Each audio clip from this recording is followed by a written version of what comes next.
No eres más que una sirvienta analfabeta. No me hables hasta que aprendas a leer bien en inglés. El silencio que siguió a esas palabras fue ensordecedor. No era solo una sala en calma. Era el tipo de silencio que se tragaba el aire del restaurante más caro de Manhattan. Los tenedores se congelaron en el aire. Un camarero a 3 mesas de distancia dejó de servir un cabernet de reserva. Todos miraban a la mujer del vestido valentino carmesí que acababa de gritarle a la joven camarera. Pero estaban mirando a la persona equivocada, porque la camarera, Casey, no lloró, no corrió, no se disculpó. En cambio, metió la mano en su delantal, sacó una pluma estilográfica e hizo algo que le costaría a la esposa del multimillonario su reputación, su matrimonio y toda su posición social antes de que sirvieran el postre. Para entender por qué el estruendo fue tan fuerte, hay que entender la altura desde la que comenzó la caída. Casey Miller era invisible. Esa era la descripción del trabajo. En Latau, un restaurante francés en la calle 61 Este, entre Park y Madison, se esperaba que los camareros fueran fantasmas silenciosos con uniformes blancos planchados. Estaban allí para asegurarse de que los vasos de agua de la élite del Upper East Side nunca bajaran de la mitad, y que las migas de sus panecillos orgánicos desaparecieran antes de tocar el mantel. A Casey se le daba bien ser invisible. Así era como sobrevivía. A los 26 años estaba cansada de una forma que el sueño no podía reparar. Su turno comenzaba a las 4 de la tarde y terminaba a las 2 de la madrugada, 6 días a la semana. Durante el día no era Casey la camarera, era Casey Miller, una candidata a doctora en la Universidad de Columbia. Estaba finalizando una tesis sobre derecho contractual arcaico y matices lingüísticos en los tratados de posguerra. Hablaba 4 idiomas con fluidez y podía leer 2 lenguas muertas. Pero en la ciudad de Nueva York, un doctorado no pagaba el alquiler. Y ciertamente no pagaba los tratamientos de diálisis de su madre en Ohio. Así que servía el vino. Doblaba las servilletas. Aguantaba. Era un martes de noviembre, el tipo de noche lluviosa y miserable de Nueva York, que hace que los ricos se sientan aún más ricos porque están secos y calientes por dentro. El restaurante estaba ajetreado. El maître, un francés nervioso llamado Claude, sudaba a través de su traje. «La mesa 4 es tuya, Casey», sisió Claude, poniéndole en las manos una carta de vinos encuadernada en cuero. «Son los Hightower. Ten cuidado». La última vez devolvió el agua porque los cubitos de hielo no eran cuadrados. El estómago de Casey se encogió. Todos en la industria de la hostelería conocían a los Hightower. O más bien, conocían a Cynthia Hightower. Su esposo Preston Hightower era gerente de un fondo de cobertura. Era callado, melancólico y con una fortuna de unos $4,000 millones. Él era el dinero. Cynthia era el ruido. Era su segunda esposa. 20 años más joven que él. Una exmodelo de catálogo que usaba su inseguridad como un arma. Le aterraba no pertenecer. Así que se aseguraba de que todos los demás sintieran que tampoco pertenecían. Casey respiró hondo, se alisó el delantal y caminó hacia la mesa del rincón. Parecían un retrato de la miseria. Preston revisaba correos en su BlackBerry, ignorando la sala. Cynthia se miraba el reflejo en el reverso de una cuchara, revisando su delineador de labios.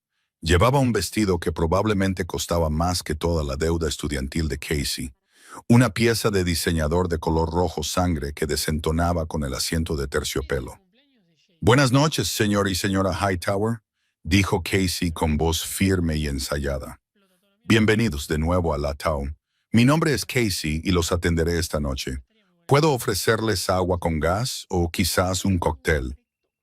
Preston no levantó la vista. «Un whisky solo. De 30 años si lo tienen». Cynthia bajó la cuchara de golpe. Clavó sus ojos en Casey. Eran fríos. Escaneó a Casey desde su moño desordenado hasta sus zapatos de trabajo. Era una mirada de puro juicio sin adulterar. «No quiero con gas», dijo Cynthia con voz nasal y fuerte.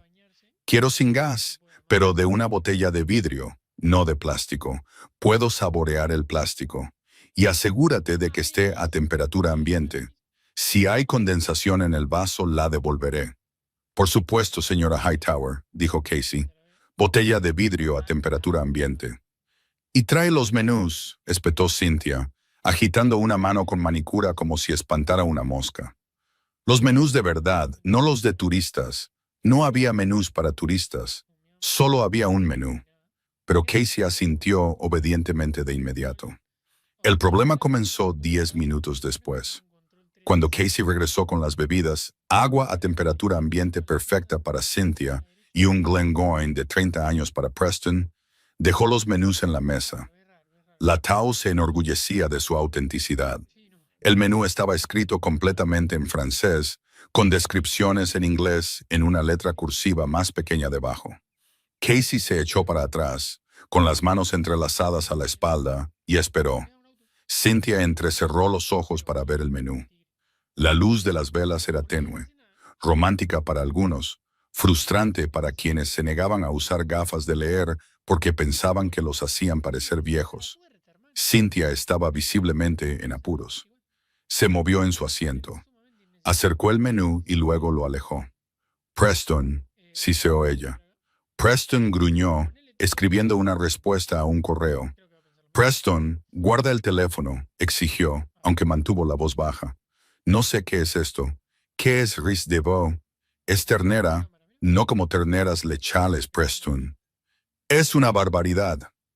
Preston no levantó la vista. Pregúntale a la chica. Cynthia. La mandíbula de Cynthia se tensó. Odiaba pedir ayuda. Para ella, pedirle una aclaración a un camarero era una admisión de derrota. Nivelaba el campo de juego, y Cynthia Hightower no jugaba en campos nivelados. Miró a Casey con una sonrisa falsa y forzada en el rostro. Dime, dijo Cynthia, señalando la sección de platos principales con una uña afilada. Este plato de aquí, el O, ¿es asado o frito? Estoy en una dieta keto. No puedo comer nada empanado. En realidad, señora Hightower, el coq au vin es un plato estofado clásico. Es pollo cocido lentamente en vino tinto con champiñones y panceta. No lleva empanado, pero la salsa se espesa con un roux que sí contiene harina. Los ojos de Cynthia se entrecerraron. Se sintió tonta. Señaló otra línea. Bien. ¿Y esto? El gratin dauphinois. ¿Es el pescado? El pez delfín. Casey parpadeó. Se esforzó por mantener una expresión neutra. Era un error común, pero la arrogancia lo hacía más difícil de perdonar. No, señora, dijo Casey en voz baja. El gratin dauphinois es un plato de patatas. Son rodajas de patata horneadas en crema y ajo. En realidad, es una guarnición. El rostro de Cynthia se sonrojó con un rosa intenso y furioso. Cerró de golpe el menú de cuero. El sonido resonó en el silencioso comedor, y las cabezas se giraron. ¿Por qué este menú es tan complicado?, exigió, alzando la voz. ¿Por qué no pueden simplemente escribir pollo o patatas? ¿Por qué tienen que usar estas palabras pretenciosas para engañar a la gente? Le aseguro, señora Hightower, que no intentamos engañar a nadie, dijo Casey, con la voz todavía en calma, lo que pareció enfurecer aún más a Cynthia. Es un restaurante francés. Los términos son francés culinario estándar.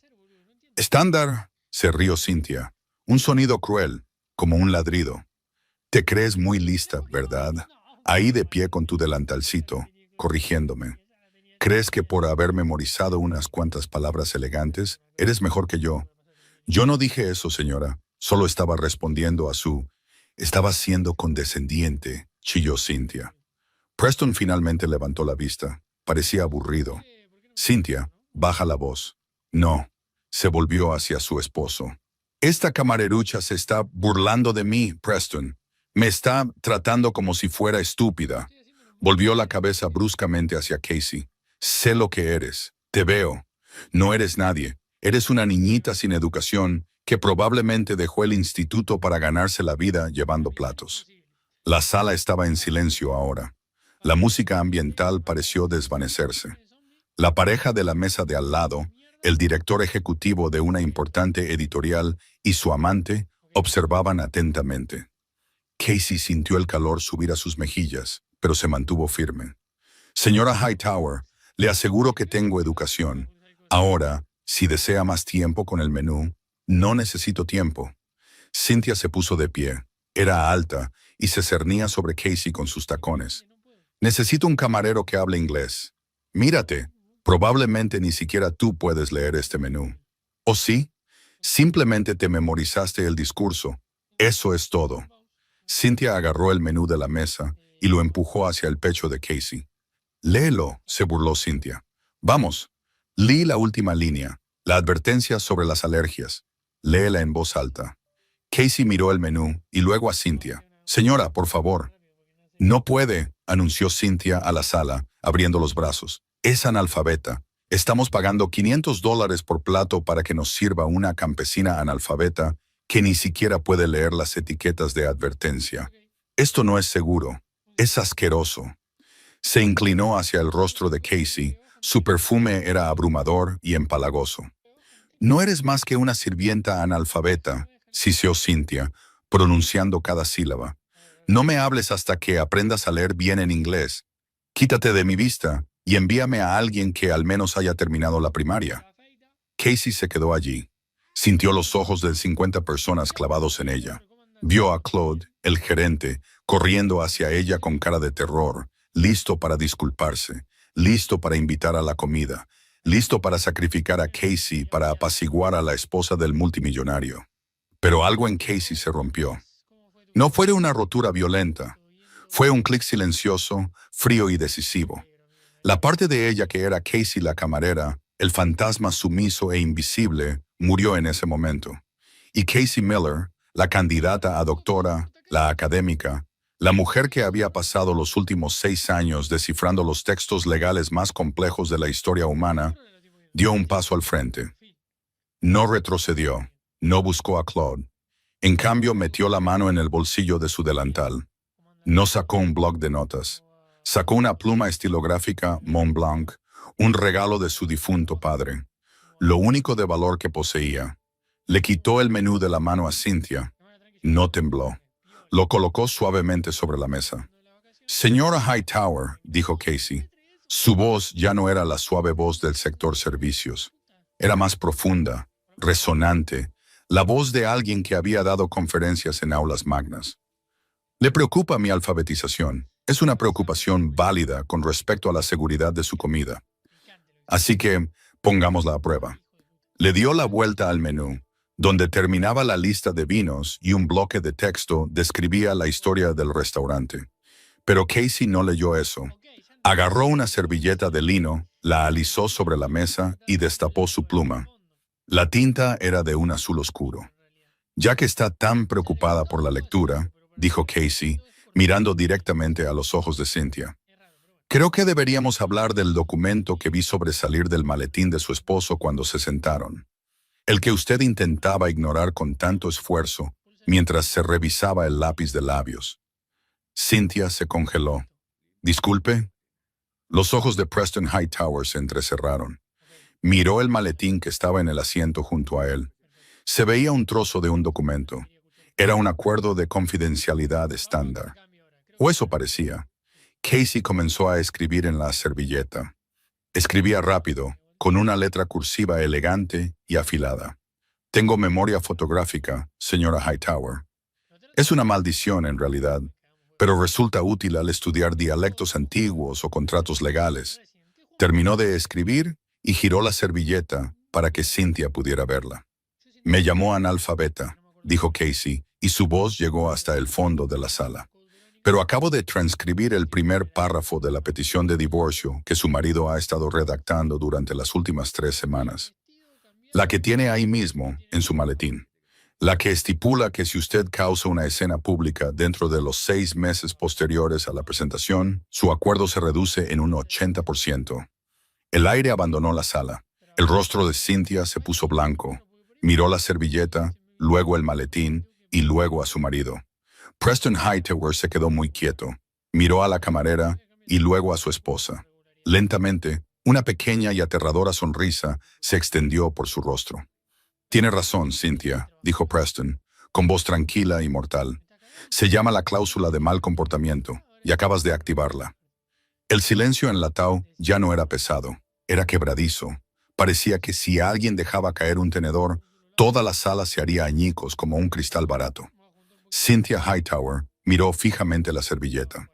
La tinta azul se corría ligeramente en el lino, pero las palabras eran inconfundibles. Subsección 4, párrafo B. Cláusula de conducta conyugal y reputación pública. Sus manos comenzaron a temblar. No el delicado temblor de una damisela en apuros, sino el violento estremecimiento de alguien que se da cuenta de que el suelo bajo sus pies es en realidad una trampilla. Miró a Preston. Su marido no la miraba a ella. Estaba mirando a Casey, y por primera vez en años había una chispa de interés genuino en sus ojos cansados y grises. «Mientes», susurró Cynthia con la voz quebrada. Miró a su alrededor, desesperada por encontrar un aliado. «Está mintiendo, se lo está inventando, Preston. Diles que está loca, Preston». Hightower tomó un sorbo lento de su whisky de 30 años. Dejó el vaso con un suave tintineo. «Lo citó palabra por palabra, Cynthia», dijo Preston. Su voz era baja, pero en el silencio sepulcral del restaurante resonó como un disparo. «Redacté esa cláusula yo mismo esta mañana. Ni siquiera se la he enviado a mis abogados todavía. Ha estado en mi maletín todo el tiempo». Dirigió su mirada a Casey. «Lo leíste al revés, desde el otro lado de la mesa, mientras servías el vino». Casey no retrocedió. La adrenalina corría por sus venas, haciendo que le hormiguearan las yemas de los dedos, pero su rostro seguía siendo una máscara de calma profesional. La fuente era Garamond de 12 puntos. El documento sobresalía unos 7 centímetros. Era difícil no verlo cuando estaba colocando la cesta del pan. «Pequeña espía», chilló Cynthia. Agarró su vaso de agua, el que Casey había reemplazado cuidadosamente para que no tuviera condensación, y le arrojó el contenido a Casey.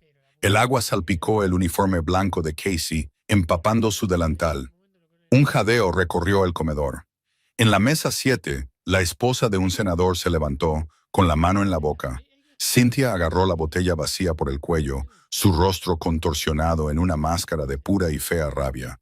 «Haré que te despidan. Haré que te arresten. Violaste mi privacidad. Siéntate, Cynthia». Preston no gritó. No tuvo que hacerlo. La orden fue absoluta. «Has montado una escena». Preston continuó, mirando su reloj como si estuviera cronometrando un huevo cocido. «Has agredido a un miembro del personal y lo has hecho delante de...». Miró alrededor de la sala, asintiendo cortésmente a la esposa del senador y al director ejecutivo de la editorial. «Delante de la mitad de la junta del Museo Metropolitano». Cynthia se congeló. Miró a su alrededor. Vio los teléfonos. La gente ya no solo miraba. Estaban grabando. Las luces rojas de grabación de 3 iPhones diferentes apuntaban directamente hacia ella. «La cláusula se ha activado», dijo Preston, levantándose y abotonándose la chaqueta del traje. «Reducción del 80%. Acabas de costarte aproximadamente $75 millones. Cynthia. Felicidades. Es el vaso de agua más caro de la historia». Las rodillas de Cynthia cedieron. Se desplomó en el asiento de terciopelo, su boca abriéndose y cerrándose como el pescado que se había negado a pedir. Claude, el gerente, finalmente rompió su parálisis. Corrió hacia ellos, con una toalla en la mano, con aspecto de estar a punto de desmayarse. «Señor Hightower, lo siento mucho. Casey, ve a la cocina inmediatamente. Estás despedida. Fuera». Casey asintió, su rostro ardiendo de humillación a pesar de su victoria. Se dio la vuelta para irse. «Quédate ahí», ladró Preston. Claude se congeló. Casey se detuvo. Preston metió la mano en el bolsillo de su chaqueta y sacó una chequera. Desenroscó un bolígrafo de oro, uno de verdad, pesado y caro. Escribió rápidamente, arrancó el cheque y lo colocó en la mesa junto a la servilleta en la que Casey había escrito. «Para la tintorería», le dijo Preston a Casey. «Y para el entretenimiento». Miró a Claude.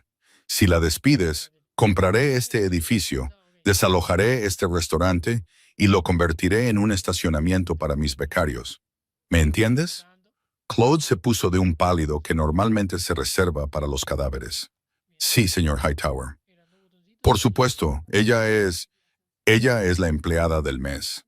Preston se volvió hacia su esposa, que ahora sollozaba en silencio, con el rímel corriéndole por las mejillas en riachuelos negros. «Mi chofer está afuera», le dijo Preston. «Toma el coche a la casa de los Hamptons. No hables con la prensa. No publiques en Instagram. Mis abogados te llamarán por la mañana». «Preston, por favor», gimió ella, tratando de alcanzar su mano. Él se apartó. «¿La llamaste analfabeta, Cynthia? Intentaste humillar a una mujer trabajadora porque te sentías pequeña. Demostraste exactamente quién eres, y he terminado de pagar por ello». Preston salió del restaurante sin mirar atrás. Cynthia se quedó sentada un momento, la ruina de su vida resonando en los susurros de la sala, antes de agarrar su bolso y salir corriendo por la puerta, cubriéndose el rostro de los comensales. Casey se quedó allí, con el agua goteando de su delantal a sus zapatos. La sala permaneció en silencio un segundo más. Luego, lentamente, la esposa del senador en la mesa 7 comenzó a aplaudir. Luego el director ejecutivo. Luego los turistas del rincón. En 10 segundos, todo el restaurante le estaba dando una ovación de pie a la camarera empapada. Casey no sonrió. Solo se sentía cansada. Miró el cheque que Preston había dejado en la mesa. Era por $10,000. El bajón de adrenalina golpeó a Casey una hora después. Estaba en el vestuario cambiándose el uniforme mojado. Ahora le temblaban las manos. La realidad de lo que había hecho estaba empezando a asimilarse. Había insultado a la esposa de un multimillonario. Había leído documentos legales privados. Había provocado un divorcio. $10,000. El cheque estaba en el banco junto a su bolso de lona barato. Era suficiente para pagar 3 meses de diálisis de su madre. Era un salvavidas, pero también se sentía como dinero manchado de sangre. Casey dio un respingo. Claude estaba en la puerta del vestuario. Ya no parecía enfadado, parecía aterrorizado. «Hay un coche afuera para ti», dijo, retorciéndose las manos. «¿Un coche?», frunció el ceño Casey. «Yo tomo el metro». «Claude, es un Bentley», susurró Claude. «El chofer dice que está esperando a la académica». «¿Eres tú?». «No». El estómago de Casey dio un vuelco. Preston Hightower no se había ido sin más. Había esperado o enviado a alguien de vuelta. Agarró su bolso, metió el cheque en el bolsillo y salió por la salida del callejón trasero. Efectivamente, un elegante Bentley negro estaba al ralentí junto al contenedor de basura que olía a marisco viejo. La ventanilla trasera bajó. Preston Hightower estaba sentado allí. Se había cambiado la corbata. Estaba leyendo un archivo en una tableta. «Sube, Casey», dijo él, sin levantar la vista. «Me voy a casa, señor Hightower», dijo Casey, agarrando su bolso. «Tengo clase por la mañana». «Universidad de Columbia», dijo Preston, leyendo de la tableta. «Candidata a doctorado, especializada en Derecho Contractual Internacional. Promedio de 4.0. Licenciatura de la Universidad de Georgetown, con una beca académica completa. Habla con fluidez francés, alemán, italiano y latín. Actualmente escribe una tesis sobre la ambigüedad lingüística en los acuerdos de reparación de posguerra». Levantó la vista, las luces de la calle se reflejaban en sus ojos. «Estás sobrecualificada para servir sopa, Casey». «La sopa paga el alquiler», replicó ella, «y las facturas de la diálisis». Preston hizo una pausa. Tocó la pantalla de su tableta. «Sí, Mary Miller, insuficiencia renal en etapa 4. Los costos del tratamiento son de aproximadamente $4,000 al mes de su bolsillo, porque su seguro lo consideró preexistente. Es una carga pesada para una camarera». Casey retrocedió, la ira encendiéndose en su pecho. «Me investigaste en una hora. Tengo recursos y no me gustan los misterios». «Tú eres un misterio». Abrió la puerta del coche desde adentro. «Sube. No voy a insinuarme. No voy a pedirte matrimonio. Tengo una propuesta de negocios. 5 minutos. Si dices que no, el chofer te llevará a tu casa en Queens». Casey dudó. Pensó en su madre sentada en esa silla de diálisis, con la piel gris y apergaminada. Pensó en la pila de facturas con aviso final en la mesa de su cocina. Se subió al coche. El interior olía a cuero y menta. Era silencioso, sellado del ruido de Nueva York. «¿Qué quiere?», preguntó Casey. Preston se volvió para mirarla. Mi esposa, futura ex-esposa, tenía razón en una cosa. Estoy rodeado de idiotas, idiotas bien pagados y con buena educación. Le entregó una carpeta. Era gruesa, con el logo de Hightower Holdings. Estoy en medio de una fusión con una empresa manufacturera alemana. Es un acuerdo de $4,000 millones. Mi equipo legal, 20 abogados del mejor bufete de la ciudad, ha estado revisando los contratos durante 2 semanas. Dicen que está limpio. Dicen que está listo para firmar mañana. Casey miró la carpeta. Y mi instinto me dice que se les está pasando algo, dijo Preston.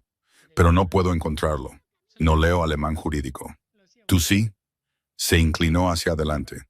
Leíste un contrato de divorcio al revés, con poca luz, y encontraste un resquicio legal en 10 segundos. Quiero que revises esta fusión esta noche. Casey se rió. Un sonido seco y sin humor. Señor Hightower, soy una estudiante de posgrado. No soy abogada corporativa. Si le doy asesoramiento legal, podrían inhabilitarme antes de que siquiera me colegien. No estoy pidiendo asesoramiento legal, dijo Preston. Estoy pidiendo una traducción, un análisis lingüístico. Quiero saber si las palabras dicen lo que mis abogados creen que dicen. Y si me niego, entonces te vas a casa. Cobras tu cheque de $10,000. Luchas durante otros 2 años hasta que obtengas tu doctorado. Y luego ruegas por un puesto de profesora titular en una universidad de nivel medio. ¿Y si lo hago? Preston sacó un bolígrafo de su bolsillo. Escribió una cifra en el reverso de la carpeta. $50,000 de honorarios de consultoría por una noche de trabajo. Pagaderos de inmediato. Efectivo, transferencia, criptomonedas. No me importa. Casey se quedó mirando el número. $50,000. Eso era un año de tratamientos para su madre. Eso eran sus préstamos estudiantiles. Eso era libertad. Miró a Preston. Él no la miraba con lástima ni con lujuria. La miraba como si fuera una herramienta, un arma que quería usar. Y extrañamente, eso fue lo más respetuoso que nadie le había hecho en años. Necesito café, dijo Casey. Negro y un rotulador. Preston sonrió. Fue la primera vez que la sonrisa le llegó a los ojos. Conduce, le dijo al chofer. Las oficinas de Hightower Holdings estaban en el piso 40 de un monolito de cristal en Midtown. A la 1 de la madrugada la ciudad de abajo dormía, pero la sala de juntas estaba completamente abierta. Casey se sentía ridícula. Todavía llevaba sus pantalones negros de camarera y sus zapatos cómodos. Aunque se había cambiado la camisa blanca mojada por un suéter de cachemira gris que el asistente de Preston había sacado de un armario de emergencia en su oficina. Dentro de la sala de juntas, 4 hombres estaban sentados alrededor de una mesa que costaba más que la casa de la infancia de Casey. Llevaban trajes que no se habían arrugado a pesar de la hora tardía. Eran los socios de Sterling & Finch, el bufete de abogados más agresivo de Nueva York. Cuando Preston entró con Casey, la atmósfera pasó de seria a confusa. Preston, dijo el abogado principal, un hombre llamado Bradley Thorne. Tenía el pelo plateado peinado hacia atrás y un bronceado que gritaba, «Paso los fines de semana en San Bartolomé». Estábamos finalizando las exenciones de responsabilidad. ¿Quién es esta? Bradley miró a Casey como si fuera la señora de la limpieza que se había perdido. Esta es mi consultora independiente, dijo Preston, sacando una silla para Casey en la cabecera de la mesa. Va a revisar los anexos en alemán. Bradley se rió entre dientes. Fue con un sonido condescendiente. Preston, con todo el respeto, tenemos 3 hablantes nativos de alemán en nuestro equipo en Berlín. Hemos revisado los documentos. ¿Quién es ella? ¿De qué firma es? Está con la firma de «No es asunto tuyo», dijo Preston, sentándose. «De los archivos». Bradley dudó, luego deslizó una gruesa pila de documentos sobre la mesa de caoba. Sonrió con suficiencia a sus colegas. Estaban divertidos. Pensaban que el multimillonario estaba teniendo un ataque de excentricidad. Casey los ignoró. Se puso sus gafas de leer, unas monturas baratas de farmacia, y abrió el primer documento. La sala se quedó en silencio, salvo por el tic-tac de un reloj y el agresivo rasguido del rotulador de Casey. Pasaron 10 minutos. luego 20. Bradley miró su reloj. Preston, ¿en serio? Tenemos una ceremonia de firma a las 9 de la mañana. Esto es una pérdida de tiempo. La chica claramente solo está leyendo para aparentar. Casey no levantó la vista. El término Verbindlichkeiten, dijo en voz alta. Bradley parpadeó. ¿Disculpe? Casey levantó la vista. Sus ojos eran agudos detrás de las lentes. En la sección 12, párrafo 4, han traducido Verbindlichkeiten como pasivos corrientes. Esa es la traducción estándar, dijo Bradley, molesto. Se refiere a las deudas que la empresa tiene actualmente en el alemán de negocios estándar.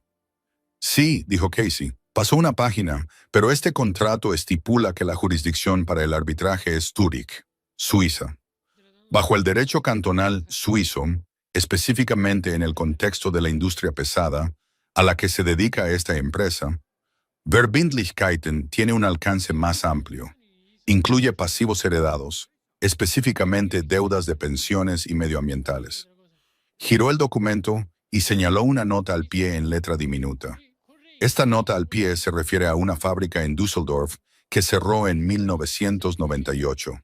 Si firma esto sabiendo que Verbindlichkeiten cubre las deudas heredadas, no solo está comprando sus activos, está asumiendo la responsabilidad de 40 años de limpieza de residuos tóxicos que aún no han pagado. La sala se quedó mortalmente silenciosa. El bronceado de Bradley pareció desvanecerse. Agarró el documento. Eso es una exageración. Es una interpretación arcaica. Es la interpretación que usará un tribunal suizo, dijo Casey con calma. Escribí un artículo sobre eso el semestre pasado.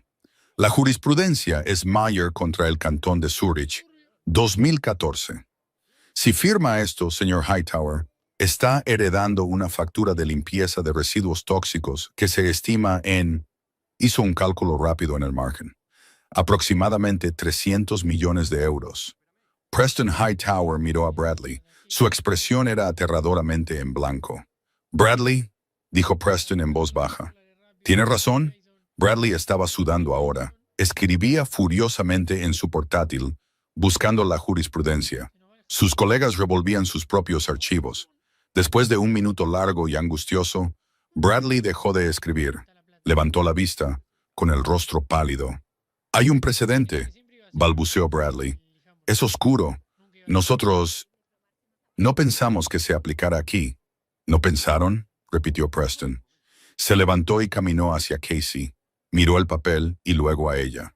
$300 millones, dijo Preston. «Acabas de ahorrarme casi $500 millones». Se volvió hacia los abogados. «Fuera». «Preston, podemos arreglar esto. Podemos redactar una cláusula adicional», suplicó Bradley. «Fuera», rugió Preston. Los abogados se apresuraron. Metieron archivos en maletines. Cerraron portátiles de golpe. En 30 segundos, la sala de juntas estaba vacía, salvo por Casey y el multimillonario. Preston caminó hacia la ventana y miró las luces de la ciudad. Respiró hondo. «No vas a volver al restaurante, Casey», dijo. Casey tapó su rotulador. Se sentía agotada, pero por primera vez en su vida, se sentía poderosa, verdaderamente poderosa. «Tengo turno mañana a las 4», dijo. «No, no lo tienes», dijo Preston, dándose la vuelta. «Voy a despedir a tu gerente. De hecho, voy a comprar el restaurante. Lo convertiré en una cafetería para el personal». Volvió a la mesa y se sentó frente a ella. «Mi jefe de gabinete acaba de renunciar. O más bien, lo despedí la semana pasada porque no sabía escribir. El trabajo paga $250,000 al año, más bonificaciones, más seguro médico completo para ti y tu familia inmediata. Sin deducible». Casey dejó de respirar. Seguro médico completo, sin deducible. Eso significaba la diálisis de su madre, sus medicamentos, todo. Estaría cubierto. «No puedo ser su jefa de gabinete», dijo Casey en voz baja. «Tengo que terminar mi doctorado. Termínalo por la noche. Termínalo en mi oficina». «No me importa», dijo Preston. «Necesito a alguien que pueda leer la letra pequeña, Casey. Necesito a alguien que vea lo que todos los demás pasan por alto. Te necesito a ti». Le tendió la mano. ¿Tenemos un trato? Casey miró su mano. Era la mano de un hombre que movía montañas, un hombre que destruía vidas como la de Cynthia y salvaba vidas como la suya, todo con el trazo de un bolígrafo. Pensó en los clientes chasqueando los dedos para llamarla.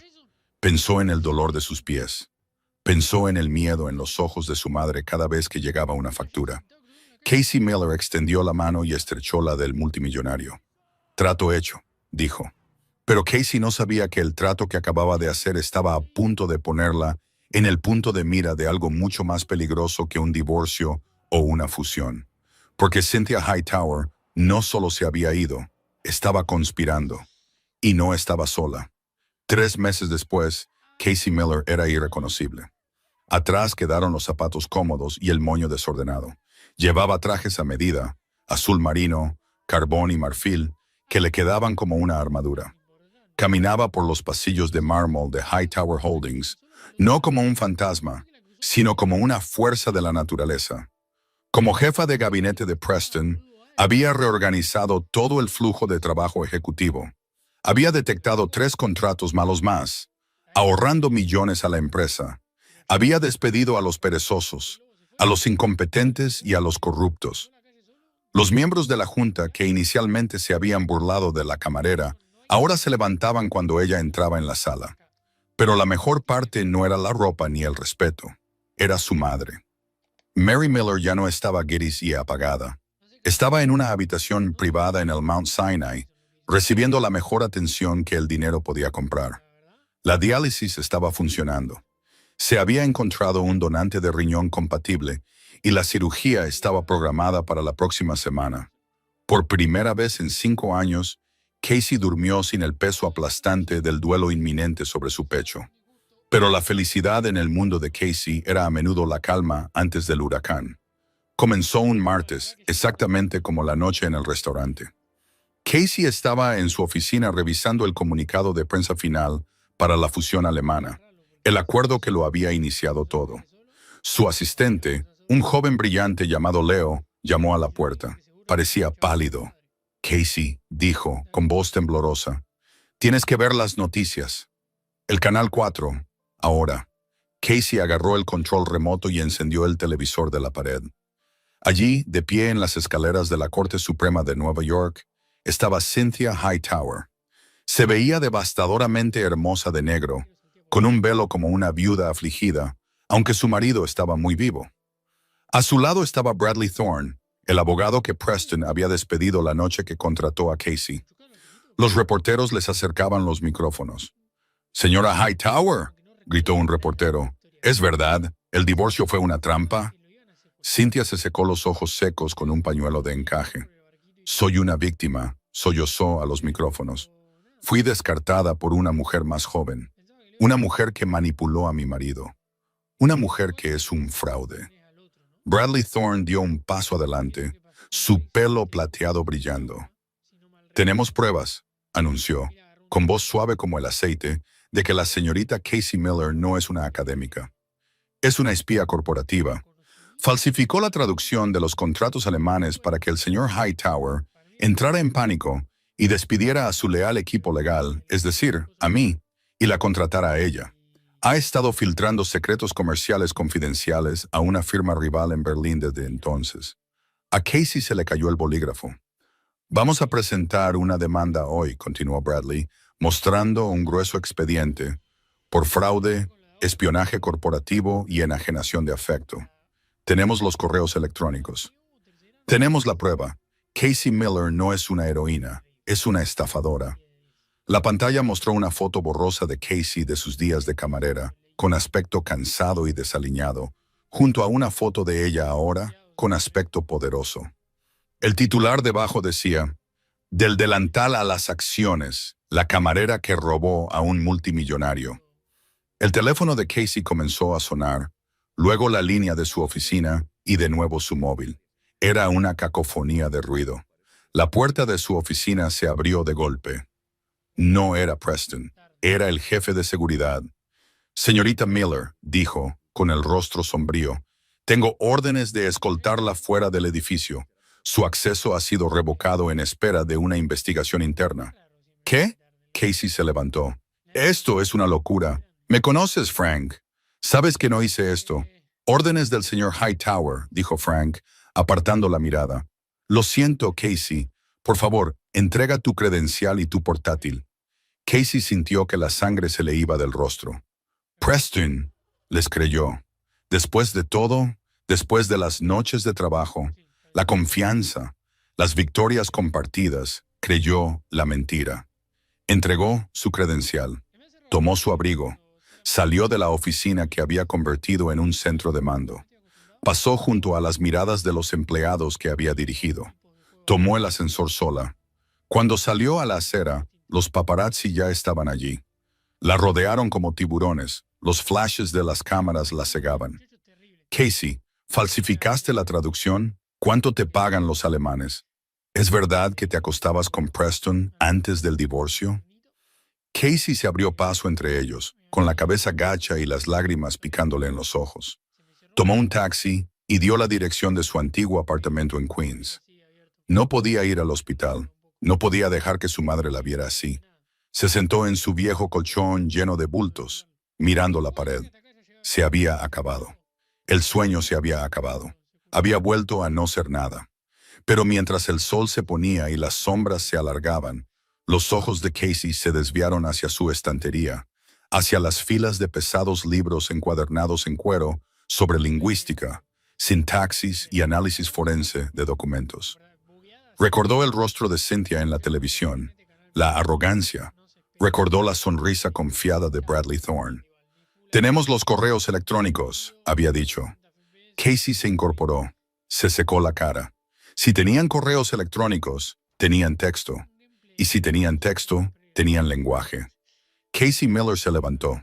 Caminó hacia su escritorio y abrió su portátil personal, el maltrecho con el que había escrito su tesis. «¿Quieres jugar a juegos de palabras conmigo?», le susurró a la habitación vacía. «De acuerdo, Cynthia. Juguemos».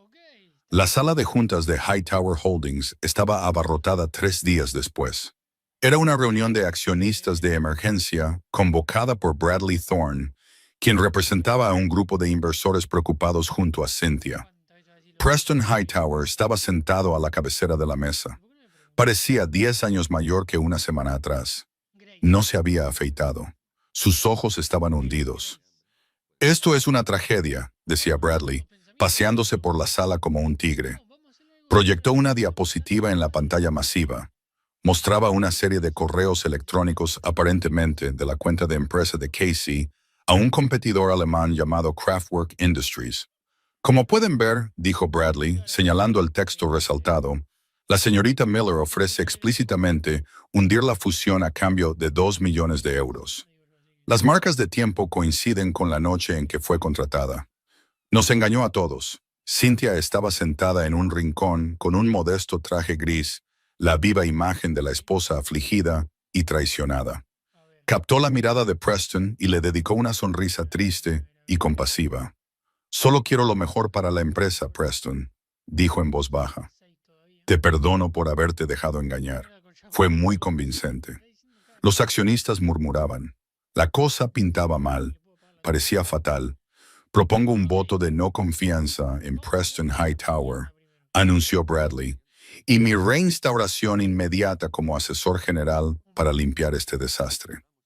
«Secundo la moción», dijo un hombre gordo al final de la mesa, uno de los compañeros de golf de Bradley. Preston no habló.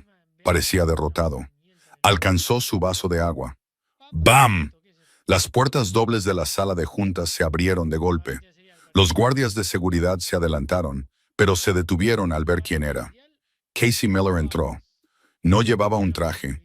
Llevaba su viejo uniforme de camarera de la Tao, los pantalones negros, la camisa blanca, el delantal. Llevaba el pelo en un moño desordenado. Sostenía una pila de papeles en una mano y su pluma Montblanc en la otra. «No puedes estar aquí», gritó Bradley. «Seguridad, arresten a esta mujer. Soy accionista», anunció Casey, su voz resonando clara y sonora por toda la sala. «¿O lo ha olvidado, señor Hightower?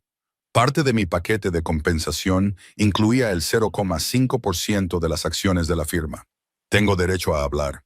Preston levantó la vista. Una chispa de vida volvió a sus ojos.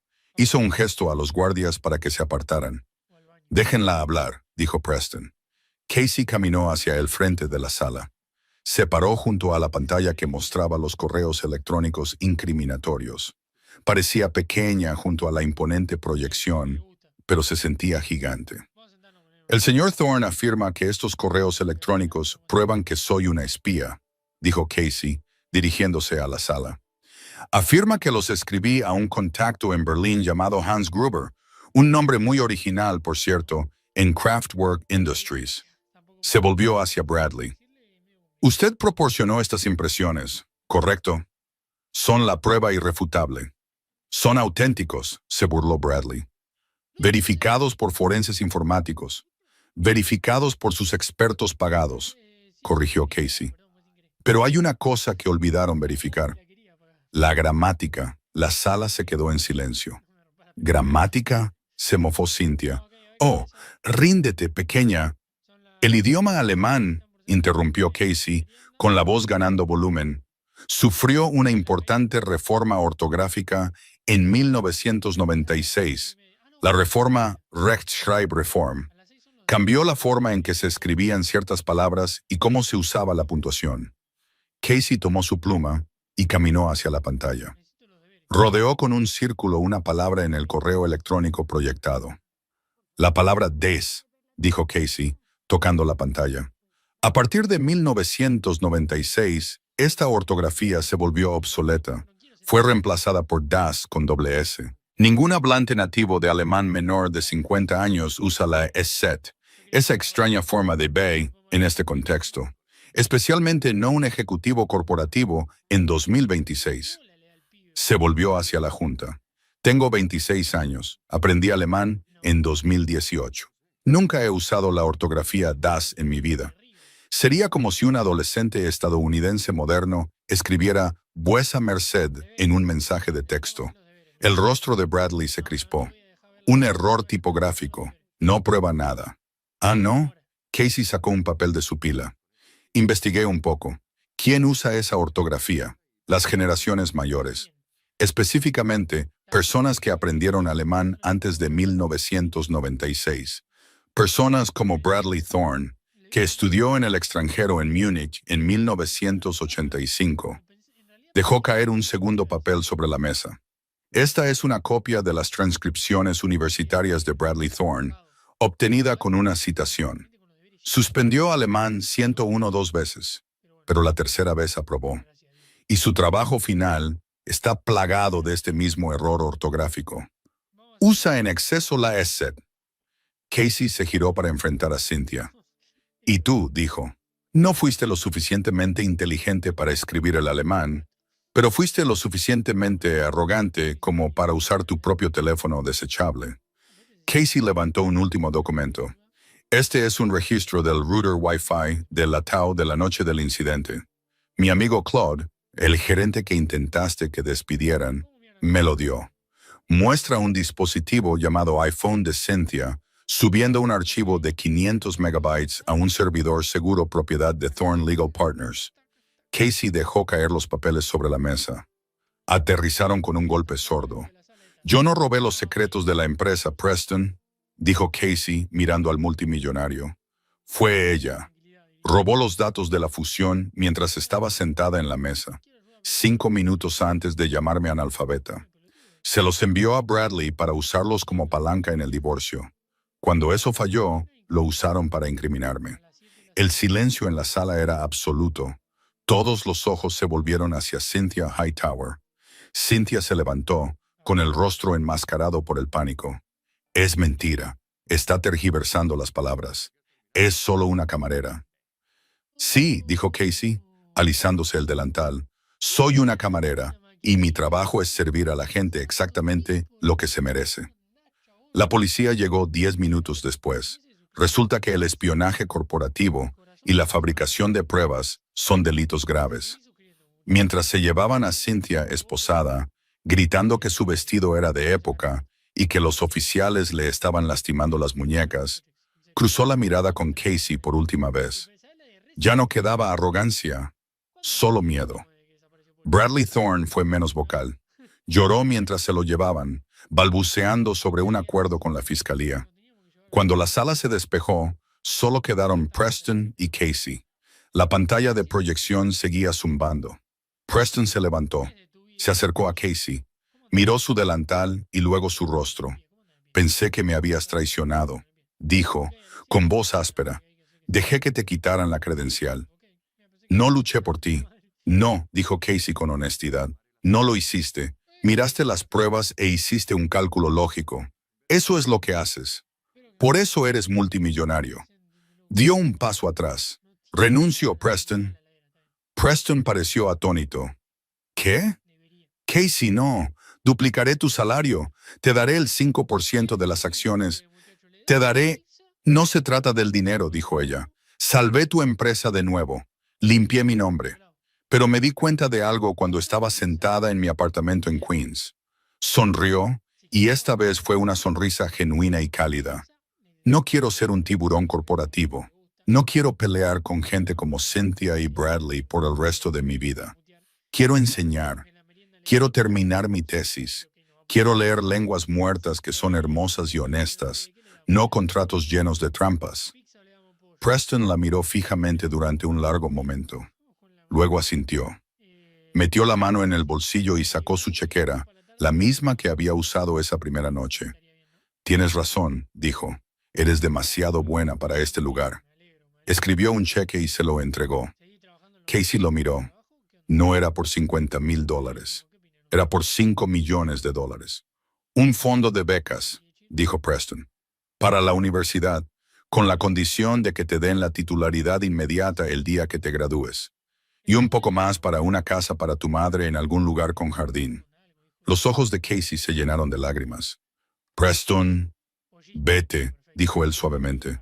«Vuelve a ser invisible. Pero esta vez, sé invisible porque quieres serlo, no porque tengas que serlo». 6 meses después, la profesora Casey Miller estaba en el podio del aula magna de la Universidad de Columbia. La sala estaba abarrotada. Los estudiantes se sentaban en los pasillos. «El lenguaje», dijo Casey, y su voz resonó en la sala. «Es poder. Es el arma de los débiles contra los fuertes. Es la llave que abre las cadenas». Miró al mar de rostros jóvenes. En la primera fila, una mujer mayor con la piel sana y radiante sonreía. Su madre. A su lado se sentaba un hombre con un traje muy caro, mirando su reloj, pero escuchando atentamente. «Preston Hightower. Nunca dejen que nadie les diga que sus palabras no importan», dijo Casey, cerrando su libro. «Y nunca, jamás, dejen que nadie les diga que no pueden leer la letra pequeña». La clase estalló en aplausos. Casey Miller sonrió, tapó su pluma Montblanc y bajó del escenario. Finalmente había servido su último turno. Y esa es la historia de cómo una camarera analfabeta derribó un imperio con nada más que una pluma estilográfica y conocimiento de la gramática alemana. Es un recordatorio de que la verdadera inteligencia no se trata de lo que vistes o de cuánto dinero tienes. Se trata de lo que sabes y de cómo lo usas. Cynthia Hightower pensó que podía aplastar a Casey porque parecía una sirvienta, pero olvidó la regla de oro de la vida. La persona que te sirve la comida lo oye todo, lo ve todo y a veces sabe más de lo que tú jamás sabrás. La historia de Casey demuestra que cuando subestimas a los silenciosos, normalmente eres tú quien termina haciendo el ruido más fuerte al caer. Si te gustó esta historia de karma y justicia, por favor, presiona el botón de me gusta. Realmente ayuda a que el canal crezca. ¿Alguna vez te has subestimado a alguien que se creía superior a ti? Quiero leer tu historia en los comentarios. Y no olvides suscribirte y activar la campanita para no perderte ninguna historia nueva. Publicamos relatos dramáticos de venganza, romance y redención cada semana. Gracias por vernos y recuerda, lee la letra pequeña.